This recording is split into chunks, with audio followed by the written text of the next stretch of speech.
Hello everyone, today we'll talk about how to fix or how to solve Tinder banned account. To know how to fix or how to solve Tinder banned account, you should just go to settings. After that, in this page we click on apps, default apps, app settings.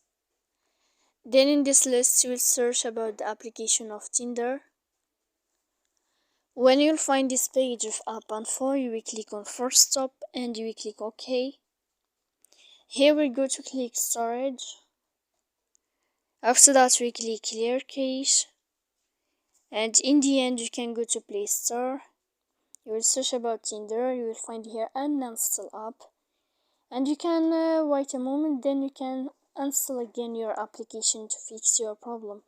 So please don't forget to support us by like and subscribe. See you next time in another video.